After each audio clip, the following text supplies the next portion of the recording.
আমি আমার মাকে ভালোবাসি। আমার মা আমাকে বলল, বাচ্চা আমার মিথ্যে বলো না। আমি বললাম, মাকে ভালোবাসি, কিন্তু মিথ্যে বললে ক্ষতি কি? আমার মা বলল, আমাকে এক গ্লাস পানি দাও। মা, তোমাকে খুব ভালোবাসি, তোমাকে পানি খাওয়াতে পারবো না। আমি অসুস্থ, কয়েকটা ট্যাবলেট এনে দাও। মা, আমি তোমাকে খুব ভালোবাসি।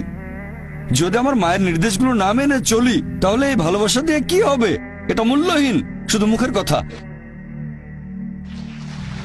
সেজন্য আল্লাহ পবিত্র কোরআনে বলেছেন সূরা আনকাবুত অধ্যায় নম্বর 29 আয়াত নম্বর 2, যদি শুধু মুখে বলো ঈমান এনেছি, আল্লাহ তোমাদের পরীক্ষা করবেন। যদি বলেন আল্লাহকে ভালোবাসেন, আমি আল্লাহকে ভালোবাসি, আল্লাহ এটা ছেড়ে দেবেন না, অবশ্যই পরীক্ষা করবেন। শুধু যদি বলেন আল্লাহকে ভালোবাসি, শুধু যদি বলেন ঈমান এনেছি, আল্লাহকে বিশ্বাস করি, অবশ্যই আল্লাহ আমাদের পরীক্ষা করবেন। তাহলে এই জীবন একটা পরীক্ষা। এরপর যখন পরীক্ষা দিতে যাবেন, আপনি যদি সেই পরীক্ষার নিয়ম কানুন না জানেন, তাহলে সমস্যা হবে। যেমন ধরেন, আপনি একটা পরীক্ষা দিতে বসবেন, প্রথমে আপনি দেখবেন সেই পরীক্ষার সিলেবাসটা কি, তারপর সেই সিলেবাস অনুযায়ী পড়বেন। এখন আল্লাহ বেশ কিছু কথা বলেছেন, আমি আপনার সঙ্গে একমত। কিছু জিনিস বা গুণ, যেমন সততা, দানশীলতা, এগুলো মানুষের ভেতরে থাকে, আল্লাহ এগুলো দিয়েছেন। তবে অনেক কিছুই তো আমরা জানি না। মদপান না করাটা ভেতরে থাকে না। দানশীলতার ব্যাপারটা মানুষের ভেতরে থাকে, মানে থাকতে পারে। যেমন কাউকে অত্যাচার করলে আপনার খারাপ লাগতে পারে, কিছু জিনিস আমাদের ভেতরে থাকে। জুয়া না খেলাটা ভেতরে থাকে না। তাহলে কিছু জিনিস ভেতরে আছে আর কিছু নেই।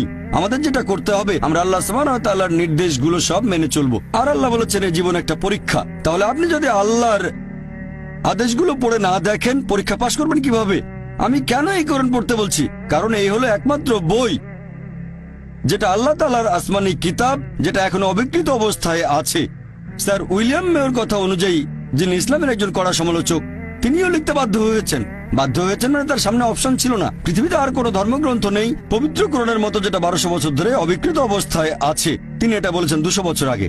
ইসলামের সমালোচক হয়েও তার কোনো অপশন ছিল না, মিথ্যে বলতে পারেননি, তাই এটা লিখেছেন। আপনারা যদি আল্লাহ সুবহানাহু ওয়া তাআলার সবগুলো আসমানি কিতাব একটু ভালো করে দেখেন, আল্লাহ অনেক ওহী পাঠিয়েছেন। আমরা এরকম 4টার নাম জানি: তাওরাত, জাবুর, ইনজিল আর কোরআন। তাওরাত হলো সেই আসমানি কিতাব যেটা নাজিল হয়েছিল মুসা আলাইহিস সালামের উপর। জাবুর হলো সেই আসমানি কিতাব যেটা নাজিল হয়েছিল দাউদ আলাইহিস সালামের উপর। ইনজিল হলো সেই আসমানি কিতাব যেটা নাজিল হয়েছিল যিশু আলাইহিস সালামের উপর। আর কোরআন হলো সেই আসমানি কিতাব যেটা নাজিল হয়েছিল সর্বশেষ ও চূড়ান্ত নবী মুহাম্মদ সাল্লাল্লাহু আলাইহি ওয়াসাল্লামের উপর।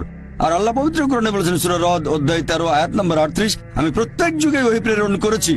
অনেক আসমানি কিতাব নাজিল হয়েছে, সময়ের সাথে সাথে সেগুলো বিকৃত হয়ে গেছে। একমাত্র যে আসমানি কিতাব এখন অবিকৃত অবস্থায় আছে, সেটা পবিত্র কোরআন। সেজন্য আমি বলেছি, যদি আল্লাহর সত্যিকারের আদেশগুলো মেনে চলতে চান, তাহলে কোরআন পড়েন।